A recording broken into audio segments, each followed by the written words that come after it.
I remember that once we were in Salt Lake, a group of ladies, we started a garden club, and we heard these ladies saying, "Oh, have you ever been through Orem? Oh my gosh, it's the ugliest city. There's just garbage all up and down the street, and it's just terrible." So we came home and looked at our street, and we were totally embarrassed, so we decided to have a cleanup. So we told all the kids in Orem if they'd pick up stuff and bring it to school, that the ones who had the highest pile of garbage would got to go to Sarah free. Well, one school had so much garbage that the city garbage people wouldn't even pick it up. In fact, they wouldn't even come by and pick up my garbage. So, but anyway, we worked at this, and then about a few years later, we went back to Washington, D.C., and received an award for one of the cleanest cities in America. I now live in the oldest house in Orem. It was built in 1886, and I live on almost 3 acres of ground, so I'm a deadhead when I love Orem. But anyway, this is exciting to see, because the first time we planted trees in Orem down State Street, we had to raise the money. We had the Boy Scouts plant the trees, and one of our committee drove the city truck, and we had to deliver the trees. They wouldn't even, they just let us use the truck. So, you know, it's come a long ways, and I'm just thrilled to death to see this meeting here today. Thank you. Thank you. My name's Paul Crossett. Been a resident of Orem since about 1978. My wife's family's been here since 1948. I live on family property here in Orem, and let me give you an example of my first experience with Orem City. I had bought a house down on 1700 South. I was single and young, and I get a knock on the door. Okay, this is how Orem treats the citizens. The guy says, "Oh, we're going to put sidewalks in your neighborhood, but you own out to the middle of the road." And I said, "I like owning out into the middle of the road." And they said, "Well, you either sign the property over, or we'll take it from you, and then you get to pay for the sidewalk. If you sign it over, then we'll pay for the sidewalk with the federal grant." Okay? I share that story because we never get together as citizens. These developers, that's what they do for a living. They go in and divide and conquer throughout our city over the last 30 years. They go to one neighborhood and they get 50 people in a city council meeting that says, "I don't want this." But everybody else is busy living life and they don't get supported. If we're going to do something with State Street, I haven't looked at, you know, what they've put up recently, but why don't we put the money into the people that are already here? We don't need developers. You know, let's support the people that have made Orem. Let's redo their properties and give them someplace nice to work out of. Give them the money that we want to bring in.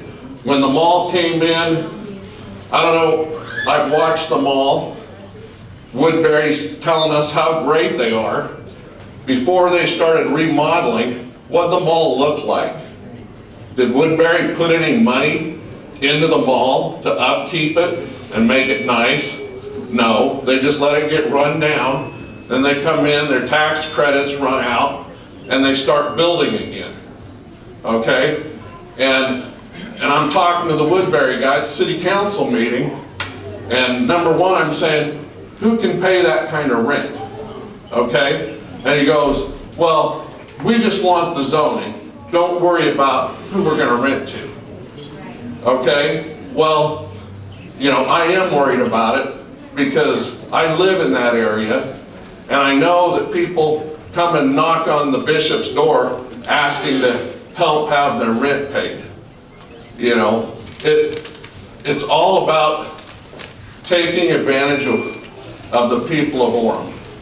And I'd like to see the book that says we have to provide housing for the next 5 generations of our family. I live like 2.5 miles from I-15, right off of 8th East. I already have to spend 30 minutes getting to the freeway if I go during certain times of the day. I don't want a bus going down the middle of our State Street empty and making less room for the cars. I don't see a unit where I can drive my car up and shoot down to the freeway and get on it.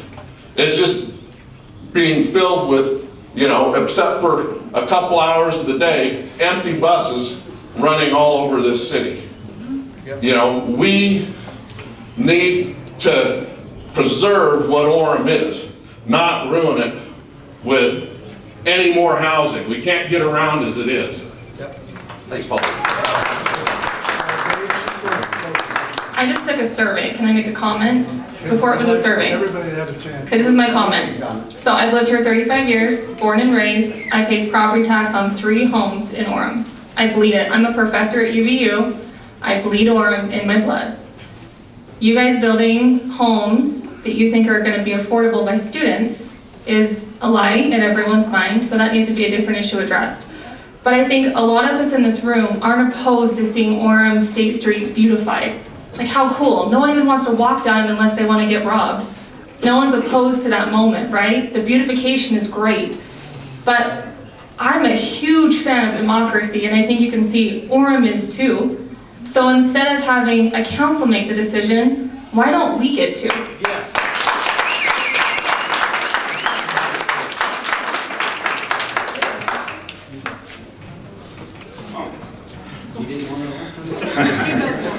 Changed my mind. I'll be quick. My name is Jeff Larson. I've been in Orem most of my life. We started a small business in the 3rd quarter of 2008 here in Orem, and very thankful how business friendly that Orem is, how business friendly that Utah is. We've been able to build a successful business. We have a showroom now on 800 South, Aspen Blinds and Drapery. I do thank the City Council and the Mayor for all of their service. Now, my opinion is my opinion. You mentioned Aspen, Colorado. I actually love the idea of Orem being like Aspen, Colorado. We can put the affordable housing and the high density housing. Let Lehigh do it. Let Draper do it. I love an Aspen blind or an Aspen, Colorado right here in Orem. Yeah, $1 million a home, that'd be great. And yeah, that's just my opinion, but I'm confident we'll all come together and move forward with a plan. I think Orem's gonna be great no matter what. I don't plan to go anywhere, whatever happens. I'm raising my family here, I'm building my business here. I would be curious to learn and see inside the books of who exactly is making a ton of money off these big developments, because I've heard some interesting rumors. And I do wonder who is the City Council truly working for. Those are just questions. I don't know the answer. Thank you. Hello, my name is Mike Fernandez. My wife Gail and I moved here in 2010, Family City. I have learned firsthand that there is no transparency in the Orem City government. That's my opinion. I do know that I sat in a hot tub here in this building with a city council member. He said, I asked him, you run this place in the red? He says, yeah, we do. We have to. Since when is this a business? Why is it that Orem is so eager to enter partnerships with private business? Look at that big gray ghost that I looked at every day for almost 6 years when we moved here. Why is there no transparency? I work down in the trenches. I know that there's a lot of apartments owned by the people who live up on the bench that are out of code. And I know that they're being paid, the code guys are being paid off. I know that. I know these apartments are full of mold. They're not up to code. And they go year after year after year. So I think this is all foundational. Wonderful plan. A lot of mom and pops are going to disappear. Yay, gone. Now we got high density, more tax dollars. I've watched my water bill go up so much. And you know what? I'm just a little guy working in the trenches, semi-retired, and that's my opinion, that's my point of view. Thank you.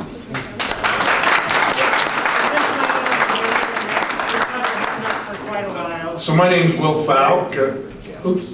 Go ahead, I'm sorry. Go ahead. I'll get her now. Okay, we're gonna get her right. Okay.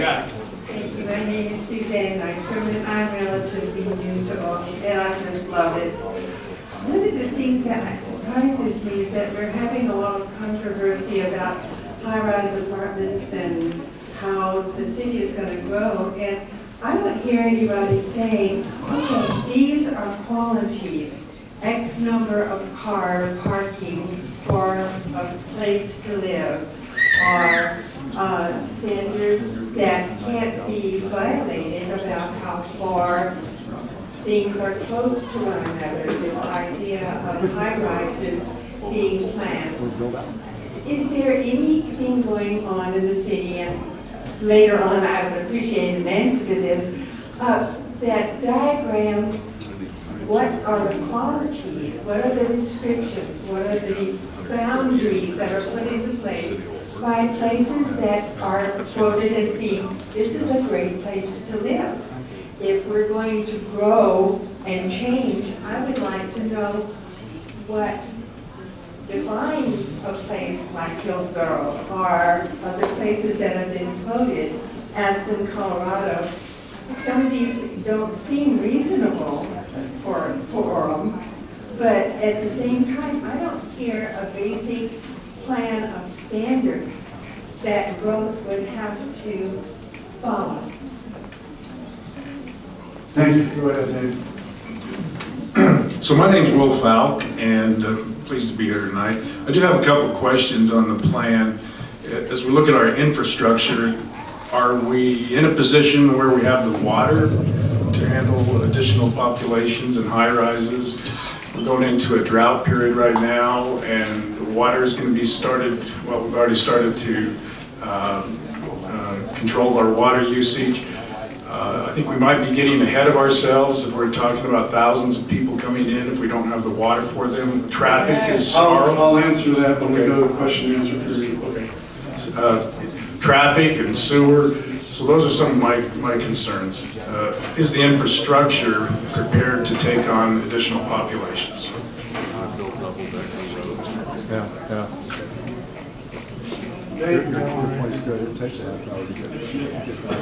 I'm coming. Keith Walker. Just a thought, the bus has been talked about, Mayor talked about it going down State Street, and I don't know, but last I knew it was still scheduled, the original plan was out west still further, and I don't think that State Street has been confirmed by no means, and you said that. It's just in discussion. Right, so it's in discussion. So really the bus transit was scheduled for west of the freeway or west down on the west side. So that's that. The second part of that is we talk about traffic, and until we do something with State Street by getting another 2 north and south roads to do something with the traffic and the cars down it, by you to this plan incorporates bike path, bus passes, walking paths, all this in this plan, and your State Street will not hold up with what you're trying to do because you've got the traffic that can't support it now. And so when we add bike path and buses and whatnot, we're just creating a monster, and even adding extra streets crossing its monster. In some of these intersections on these plans, you've put some streets within a block trying to get more access to cars to State Street. But first of all, Utah, the DOT won't necessarily go for that because it's too close to the corner. And second of all we're doing now is making the corner worse. So State Street with the traffic's not very good. We talked about the businesses and different business people in town. The businesses are in State Street. The gentleman says how many of these businesses really know what's going on. The businesses are here. They're being run out because they can't afford to move forward and they can't do anything. I've talked to 2 of them standing in this room tonight that they're stuck with our business because we can't buy it, we can't grow and everything out. And so, you know, the biggest thing on the State Street, or on the business set, and then I'll go back to the thought of who is really in business. This Orem City now, in this plan development, what you're trying to do, you guys become the property managers. You become the owners of the property and have zoned this property from the Orem City standpoint. Now you become the managers of the property and not these individual businesses. They can't do anything with their property. They're stuck with these type of plans and they can't get out of it. And so then the people in the North Village, people that tried to buy the property and develop it like they did, which they own the property, the Woodburys you've talked about here, it's got to be big companies like this develop this whole thing. And so the people that own property on State Street now are bound with that. And I didn't start out originally with State Street. State Street, this was done because it's ugly. It needs help. I don't disagree with that. It needs help. It's parking lots and road signs. But to allow these businesses come in, so what Orem's saying, okay, we're developing this property, we're going to do this, we're going to do that, and then somebody like, I'm just using an example, Woodbury, because they've been mentioned, they're going to come in and buy all this property that Orem zoned and redone so that they did it. So really the city becomes managing of the property to help this develop the way they want. I don't know that that's right. The second, another thought on apartments, we've discussed the high density for months, but on apartments, you guys talk about the city has roughly 45 to 50, and I think you said it was even over 50% several meetings ago, but I may be wrong, but it's in that neighborhood. Fair statement? 40%. Okay, well, one of these reports says it's 46 or 7, but it's in that 40, 50 neighborhood. I suggest to you on the apartments that we have and the rentals that we have now, that the city manage them a little better with the occupancy. I've spent 2 days, this last 2 days, refurnishing an apartment of my father's that's 87 years old and can't do it. That's fine. But the city can control what the city looks like by how you manage the property owners to what they do with their property. They have rentals, they make income. I figured it on my dad's. They make income. The city can control those people that's making income of whether they have grass or it's rocks or it's weeds or they don't adhere to any standards. Now housing's different on housing rental, it's a little harder, but you know where your rentals are in the city. And I'd encourage the city at some point to look at the rentals in the city to clean up the city.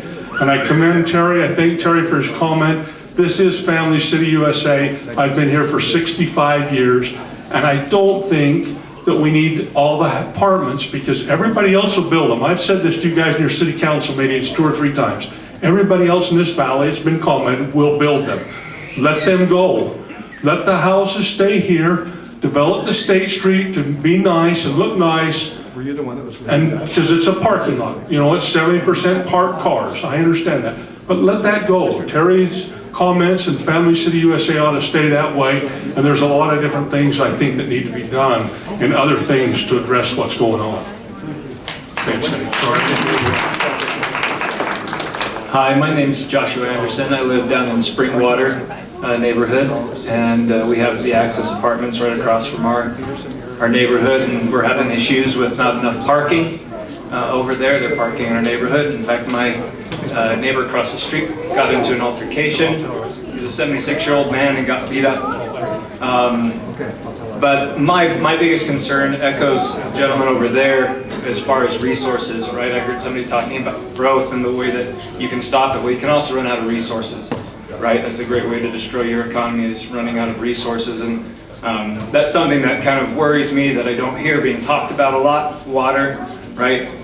We have a lot of springs that kind of go unused because all the water used in Orem has to be culinary, right? We don't have any brown water to spring water to water our lawns with, so we're using, you know, high quality, and it costs the city a lot of money to purify all that water and make it culinary, but we have to use that for our lawns. We don't have the infrastructure to use the other water. So I guess that's just my biggest concern, and I wanted to second what I heard about water. Water is a big concern for me.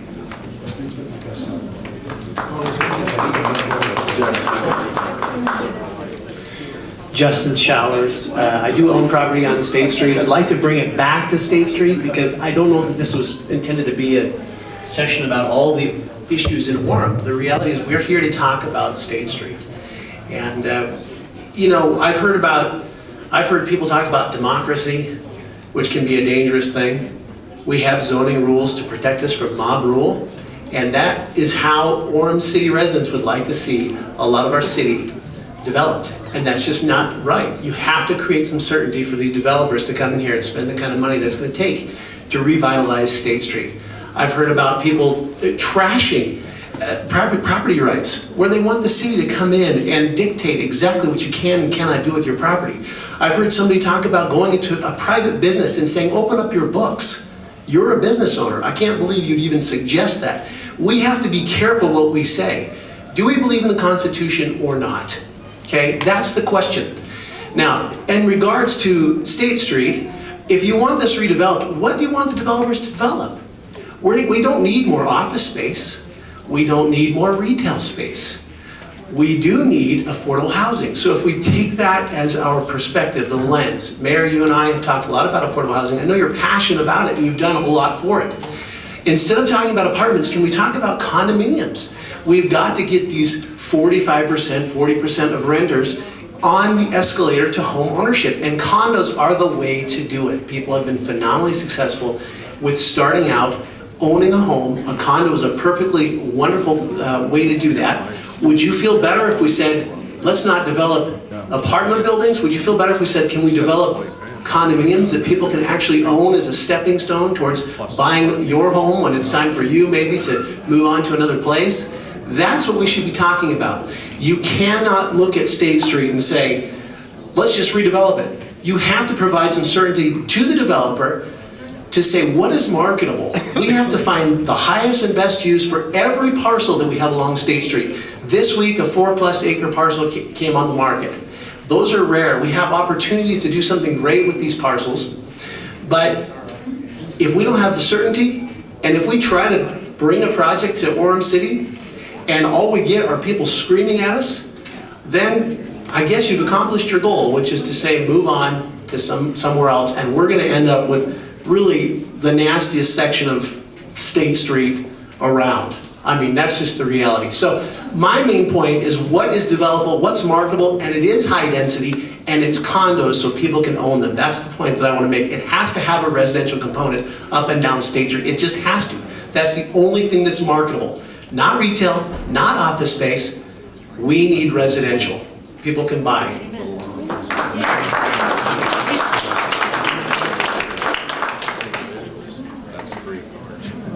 Nathan Baker.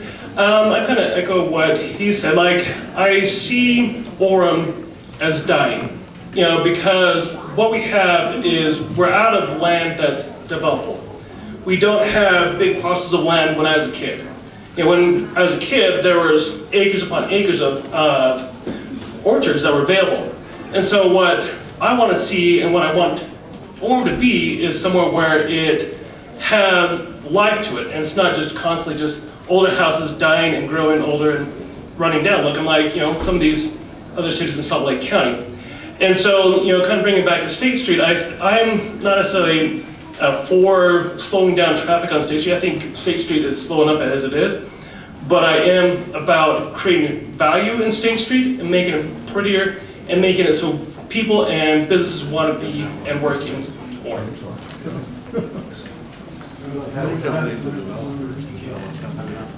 So I'm a student at BYU. My name is Jordan Hale. So I know I haven't been here as long as many of you have, but I just want to give my thoughts as somebody who is in some of these housing situations that so many people deplore. I'm living right now in the best housing I can get which is 6 men and 2 bedrooms.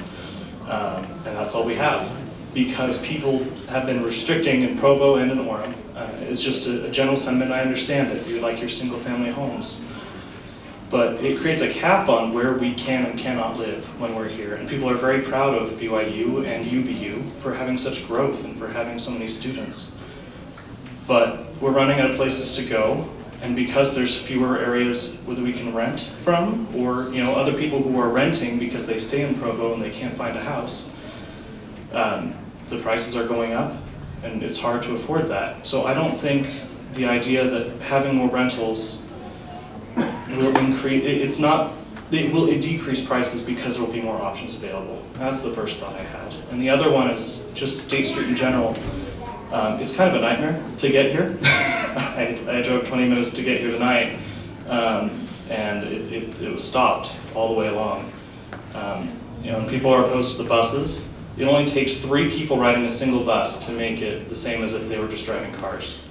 So even if you see mostly buses, which are currently spaced so far apart that it's unusable, it's faster to walk in some cases because of how far the stops are from you, people were finding UVX when it was put in. And that has just been a blessing down at BYU. There's so many students who would have had cars otherwise that would be clogging up the roads. And if you're on your way to and from campus in the middle of the day, those buses are full. Particularly for those of you who have gone to any of the games down at the stadiums, they have a series of full buses. Having that up and down State Street would alleviate about 10,000 students whose family live in the valley who have cars that come to BYU, who could instead just take the bus home on the weekend in places that are more frequent. I think it's a really great opportunity to have more people being able to transport themselves up and down the valley a lot easier.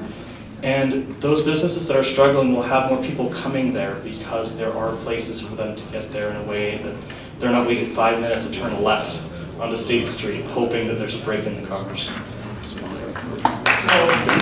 So one thing I wanted to say is our meeting was going to go from 6:30 to 8.